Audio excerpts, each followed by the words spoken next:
Esqueça a história do Gênesis como você a conhece, onde os humanos foram criados a partir de mero pó ou argila. Escondidos em textos antigos, em livros como o Evangelho de Filipe e o livro de Enoque, encontramos sussurros de um tipo diferente de criação, seres não da terra, mas da própria luz. Isso mesmo, de acordo com esses escritos proibidos, os primeiros humanos nem sequer faziam parte do mundo material. Eles eram seres de pura luz, supostamente uma extensão da própria essência de Deus. Não eram físicos, não estavam limitados pela matéria, e definitivamente não foram feitos para labutar e suar sob o sol. Imagine, por um segundo, um ser que não come, não dorme e nem mesmo sente dor. Estes não eram humanos comuns. Eram entidades espirituais, livres de todas as coisas que consideramos como parte de ser humano. Em textos rotulados como heréticos, como o Evangelho de Filipe, esses seres luminosos são descritos como emanações, ramificações diretas da energia divina. Eles não precisavam aprender sabedoria, eles eram a sabedoria. Foram criados sabendo, compreendendo e, talvez mais importante, possuindo uma liberdade que mal conseguimos imaginar. Pense nisso. Por que tais seres seriam apagados dos nossos textos religiosos, da nossa cultura, da nossa história?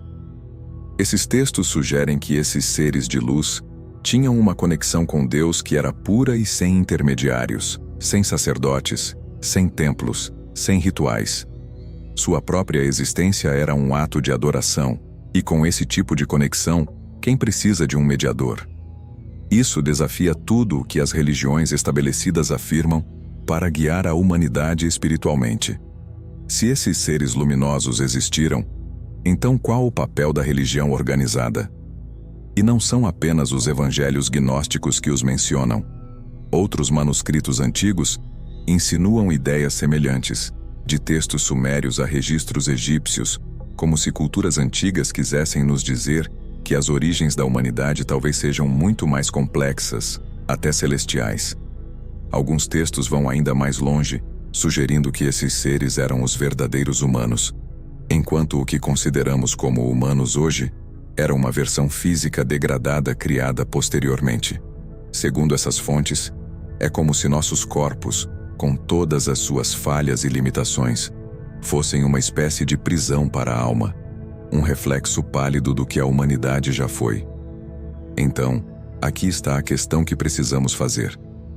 O que aconteceu com esses seres de luz? Por que nossa linhagem espiritual foi cortada? Esses seres foram erradicados ou estão de alguma forma ainda entre nós, apenas escondidos? E se for assim, é possível que alguns de nós carreguem resquícios dessa essência luminosa original? Disse que esses seres possuíam gnoses, verdadeiro conhecimento do divino, e com ele, uma espécie de poder que os tornava quase divinos. Mas aqui está o ponto.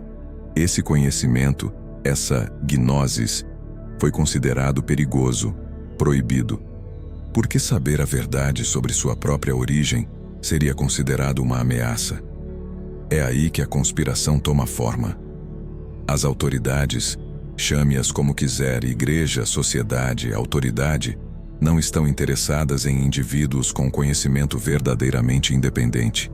Estão interessadas em seguidores, não em seres que acreditam ser feitos da mesma essência do Criador. Pense nas implicações. Se você é um ser de luz, não é apenas poeira, não é apenas uma criação para ser moldada e controlada. Você é algo além, algo divino. E a ideia de precisar de permissão, validação ou redenção seria completamente fora de questão. É isso que esses textos parecem dizer, que o humano original era ilimitado, livre e em comunhão direta com o divino, uma entidade autossuficiente. Isso muda tudo.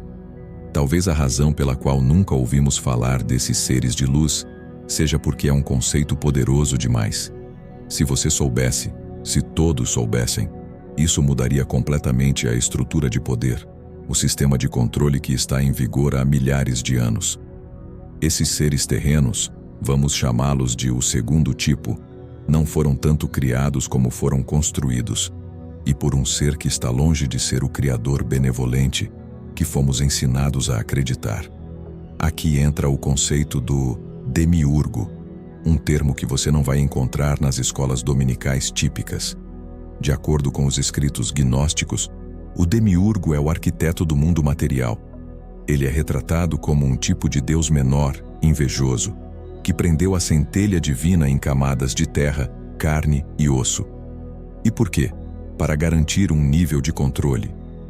Esses humanos terrenos são fundamentalmente diferentes dos seres de luz. Eles são limitados pela forma física, pelas limitações e pelo tic-tac da mortalidade. Todas as construções feitas para mantê-los presos, confinados e, de várias formas, obedientes. A parte desconfortável desses textos sugere que essa criação foi menos sobre dar vida e mais sobre fabricar algo funcional, um trabalhador, uma entidade que poderia ser controlada, manipulada e explorada. Esse tipo de humano é retratado quase como um protótipo, como se estivéssemos lidando com um projeto de uma máquina biológica, algo que poderia ser facilmente direcionado, distraído e contido. Observe as características desse tipo terreno. Eles experimentam medo, fome e desejo. Essas características, vistas como parte da condição humana, não são acidentais. Foram características projetadas, ferramentas destinadas a manter esse tipo humano constantemente buscando, constantemente precisando e para sempre ligados a um mundo governado pelo físico. Já se perguntou por que os humanos parecem estar programados para seguir autoridades ou se perder em ciclos intermináveis de rotina e sobrevivência? Segundo esses textos ocultos, isso não é um acidente. Está enraizado no próprio fundamento desse tipo humano. Agora, existe outra camada nisso que é ainda mais perturbadora. Os gnósticos afirmavam que esse segundo tipo de humano não só foi projetado para estar preso ao material, mas também foi privado do verdadeiro conhecimento, ou gnosis. Isso foi um movimento estratégico do demiurgo, que aparentemente não queria que esses seres tivessem ideias sobre sua verdadeira natureza.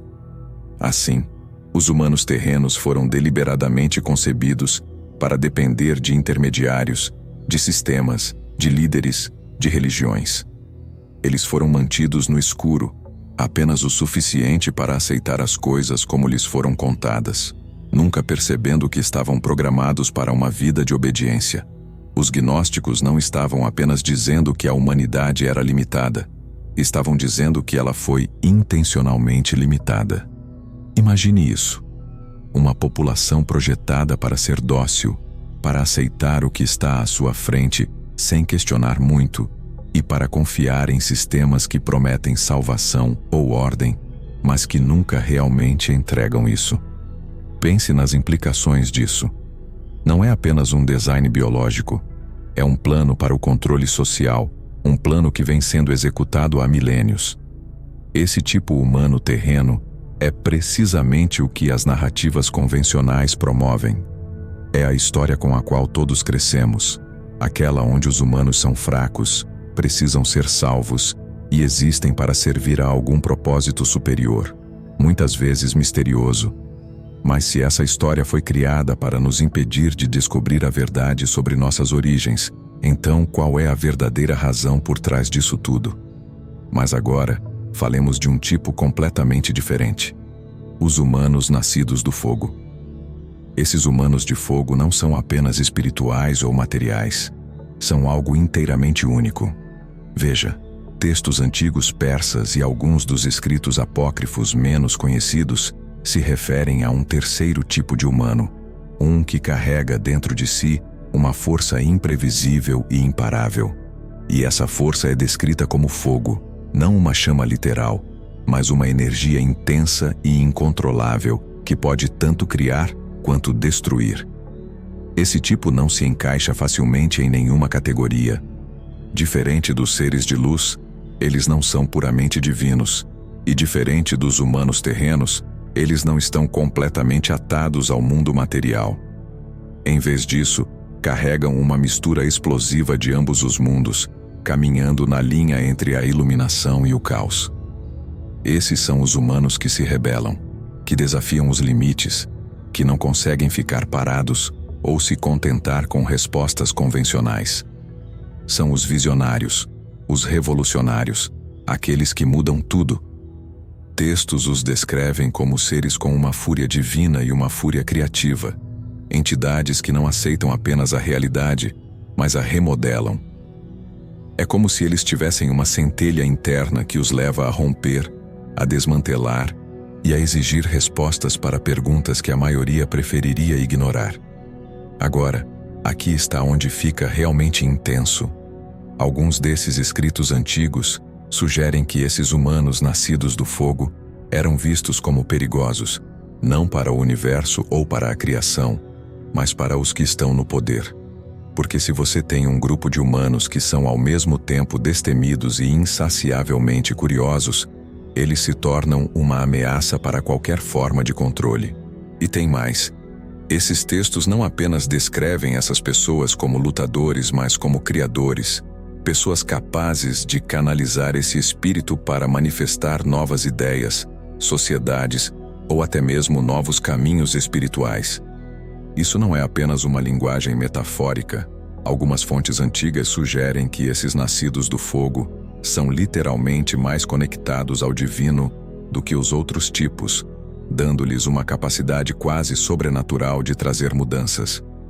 O demiurgo e aqueles que controlam o reino terrestre temem os nascidos do fogo, porque não podem ser suprimidos, silenciados ou confinados. Então, vamos cavar um pouco mais fundo na personalidade de um nascido do fogo. Essas pessoas não se contentam. Elas não estão interessadas em conformidade. Têm um impulso interno que as leva a romper qualquer sistema em que são colocadas. Ao longo da história, vemos ecos disso. Figuras que pareciam jogar por regras diferentes, que impulsionaram a sociedade adiante a qualquer custo. Não podiam ser controladas, não importa o quanto o sistema tentasse. Alguns podem chamá-los de desordeiros ou radicais, mas talvez sejam algo completamente diferente. Talvez sejam os remanescentes dessa antiga linhagem de nascidos do fogo, carregando a mesma energia de criação e destruição em um mundo projetado para contê-los.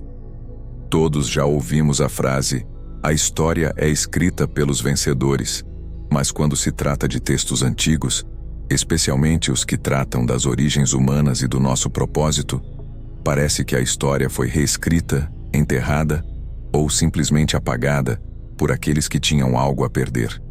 Isso nos leva ao que chamarei de a doutrina neogênica, uma visão antiga sobre a humanidade que foi sistematicamente erradicada.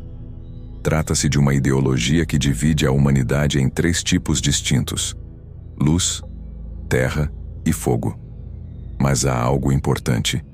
O conhecimento dessa doutrina representava uma séria ameaça para as instituições religiosas e políticas, e não foi apenas varrido para debaixo do tapete. Ele foi ativamente caçado e destruído. Por quê?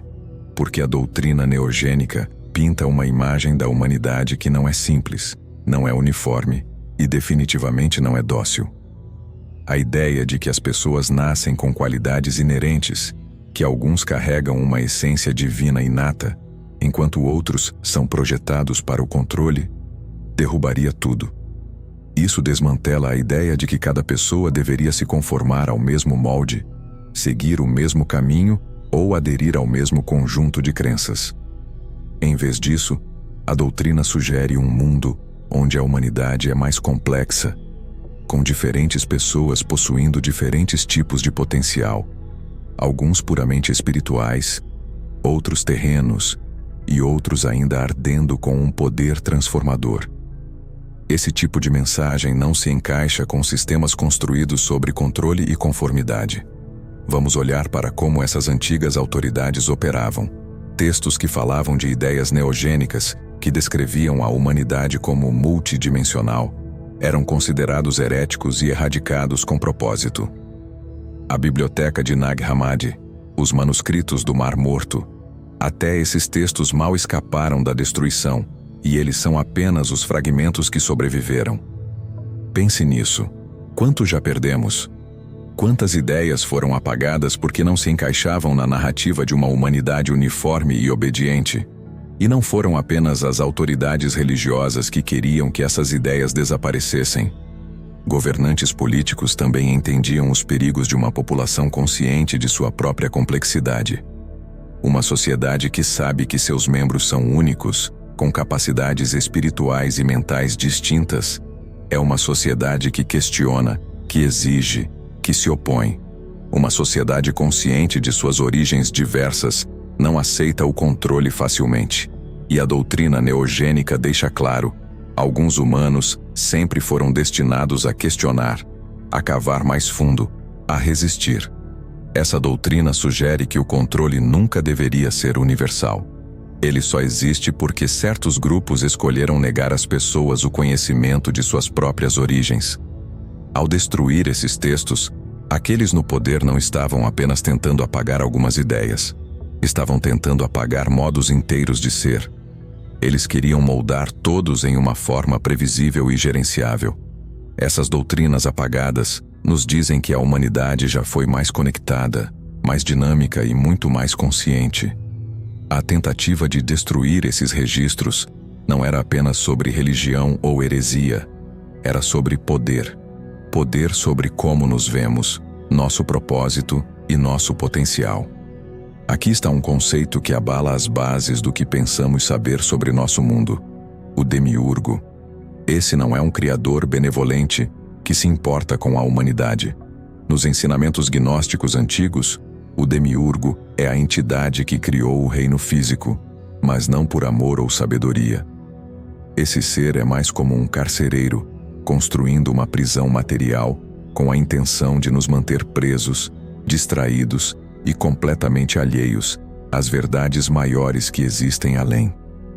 De acordo com esses textos proibidos, este mundo, as regras, o sofrimento, os ciclos intermináveis de medo e desejo, é toda a obra-prima do demiurgo. Ele não o criou para nos capacitar, ele o criou para nos manter para baixo. E ele não está sozinho. Supostamente, o demiurgo possui um conjunto de ajudantes, ou arcontes, entidades cujo propósito único é manter a humanidade na linha, e impedir que olhemos além do físico e descubramos a verdade sobre nossas origens e nosso potencial. Pense em como isso se manifesta na rotina diária da vida. Tudo ao nosso redor, os sistemas, as distrações, até mesmo as limitações que somos ensinados a aceitar, serve para reforçar a ideia de que somos nada além de seres físicos. Nosso tempo é gasto com sobrevivência, aquisição e conflito, enquanto os aspectos mais profundos da nossa existência, nossas dimensões espirituais, ficam inexploradas. Isso, segundo a visão gnóstica, é exatamente o que o demiurgo quer. Agora, vamos falar sobre como ele alcança isso. O poder do demiurgo está enraizado na ilusão, em criar um mundo tão envolvente, tão demandante de nossa atenção, que raramente paramos para questioná-lo. Esse mundo de ilusão é uma teia, um sistema cuidadosamente arquitetado para nos manter olhando para fora, em vez de para dentro. E é aqui que o papel dos arcontes se torna crucial. Eles são como guardiões cósmicos, entidades que controlam não apenas as restrições físicas, mas também as limitações mentais e espirituais. Esses arcontes se alimentam de nossa ignorância, de nossa confusão e até mesmo de nosso sofrimento, mantendo-nos trancados em um ciclo repetitivo de desejos não realizados e perguntas sem resposta. O que é ainda mais perturbador é que o demiurgo não está apenas interessado em controlar o mundo material. Algumas fontes sugerem que ele também tem uma influência em moldar nossos pensamentos, nossas crenças e nossas percepções. Os sistemas de poder, as instituições que dizem nos guiar sob essa perspectiva, eles não são aleatórios. São estruturas construídas para reforçar a agenda do demiurgo, projetadas para garantir que nunca percebamos que este mundo, no final das contas, é uma construção. Este não é um tipo de ordem natural, é uma prisão. E vai além. A ilusão não está apenas nos sistemas ao nosso redor, mas na própria ideia de que não há nada além desta existência física. O demiurgo quer que a humanidade acredite que nossos corpos, nossas vidas, nossas lutas, isso é tudo o que existe. E, mantendo-nos na ignorância, ele garante que continuemos dependentes, limitados, e sempre em busca de realização em um mundo que nunca foi feito para proporcioná-la. Se o objetivo do demiurgo é o controle através da ilusão, então descobrir essa verdade seria o primeiro passo para se libertar. Isso levanta a questão: o que aconteceria se a humanidade despertasse para o fato de que tudo o que experimentamos, tudo o que nos mandam valorizar, pode ser parte de uma grande ilusão cósmica? Estamos falando de um jogo que foi manipulado desde o início, com a humanidade mantida sob controle por um Criador que não é benevolente, mas interesseiro, e um mundo feito para nos manter no escuro. Místicos antigos e tradições esotéricas, aquelas fontes que as religiões convencionais frequentemente tentam marginalizar, têm sussurrado essa mesma ideia há milhares de anos. A humanidade não é uma entidade única, mas um espectro de seres com diferentes origens e essências. E eles não inventaram isso do nada. Do Egito Antigo à Pérsia, dos primeiros textos hindus a escritos místicos da Cabala, encontramos uma ideia recorrente. A essência da humanidade não é uniforme, não é uma única medida para todos. Em vez disso, somos uma mistura de seres de luz, terra e fogo, cada um com seu papel e propósito únicos. Vamos começar pelos místicos da antiga Pérsia, que reconheceram essa natureza tripartite do humano.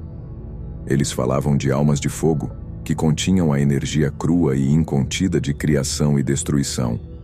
Para eles, esses seres não eram apenas rebeldes sem causa.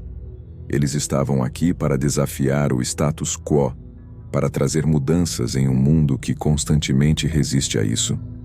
Avançando para os ensinamentos hindus, encontramos referências a gunas, as qualidades de luz, inércia e fogo, que descrevem as forças que impulsionam cada indivíduo. Soa familiar? Porque essa ideia de que a humanidade é composta por tipos espirituais distintos não era apenas uma reflexão filosófica. Era vista como algo prático, uma maneira de entender o mundo e saber quem realmente somos. E na Cabala, essa compreensão vai ainda mais longe. No misticismo judaico, os humanos são descritos como vasos que contêm centelhas divinas, fragmentos de um reino superior espalhados pela criação. Mas nem todos os vasos são iguais. Alguns são naturalmente atraídos para a iluminação e a luz divina, enquanto outros são mais fortemente ligados a desejos terrenos ou impulsos de fogo. Essas não são metáforas, são descrições de forças reais, diferentes, que supostamente vivem dentro das pessoas. É como se essas tradições estivessem tentando passar um aviso. Entenda suas origens, porque é a única maneira de escapar do molde que lhe foi imposto. A questão é, por que um conceito como esse seria tratado como um conhecimento proibido? Por que reconhecer sua própria essência seria considerado tão perigoso a ponto de precisar ser escondido, banido ou até destruído? Porque se a humanidade pudesse abraçar a ideia de que somos feitos de energias espirituais distintas, isso acabaria com um modelo de controle, tamanho único, do qual a religião e a política dependem. Uma alma de luz busca conhecimento e iluminação. Uma alma terrena valoriza a estabilidade, a rotina, o conhecido. Uma alma de fogo vive para sacudir as coisas, para incitar novas ideias, novos movimentos, novas perspectivas. Agora, imagine se essas almas soubessem quem realmente são. O que você acha que aconteceria? Essa compreensão, transmitida pelos místicos e escondida em ensinamentos secretos, ameaçava todo o sistema que tentava tratar a humanidade como uma entidade única e controlável. Os sacerdotes do Antigo Egito, os místicos sufis, os alquimistas da Europa medieval, eles não escondiam seus segredos em pergaminhos e símbolos por diversão. Eles sabiam que estavam protegendo um conhecimento que, se tornado público, desestabilizaria estruturas inteiras construídas sobre a ideia de uma humanidade uniforme e previsível. A própria existência desses ensinamentos em tradições esotéricas sugere que aqueles que compreendiam a verdadeira natureza da humanidade foram forçados a agir na clandestinidade. Eles se tornaram os guardiões secretos, aqueles que não podiam falar abertamente sem enfrentar graves consequências. E se o conhecimento deles é tão real quanto esses escritos antigos afirmam, então o que eles estavam escondendo não é apenas uma visão espiritual. É um plano para entender o potencial humano, um guia para descobrir quem você é além dos limites impostos pela sociedade. Esse conhecimento não desapareceu. Ele sobreviveu, escondido em símbolos, escritos codificados, em ensinamentos sussurrados, passados para aqueles dispostos a ouvir. E se os místicos estavam certos, então essa compreensão perdida pode ser a chave para escapar de um ciclo no qual a humanidade está presa há milhares de anos. O sistema pode ter enterrado a verdade, mas nunca conseguiu matá-la completamente. Então aqui estamos nós. Cobrimos os seres de luz, os humanos terrenos e os rebeldes nascidos do fogo, e como esses textos antigos estabelecem um plano para compreender o verdadeiro e oculto potencial da humanidade. Mas vamos encarar os fatos. O simples fato de que esse conhecimento foi banido, enterrado e demonizado nos diz algo crucial. Ele importa.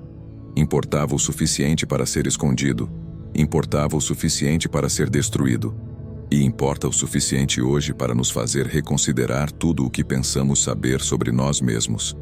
Eis a questão.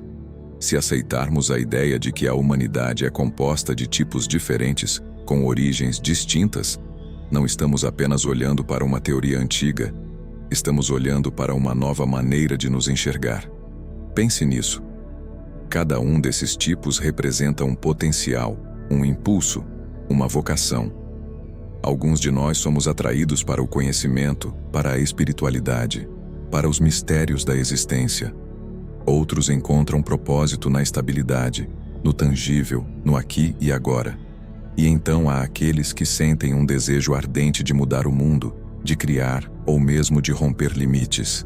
Essas não são apenas peculiaridades de personalidade, são arquétipos antigos e profundos, escondidos em nosso DNA, em nossa própria alma. Se reconhecermos e abraçarmos essa verdade, significa que estamos rompendo com o molde imposto a nós. Estamos nos libertando de um sistema projetado para nos conter, controlar e restringir.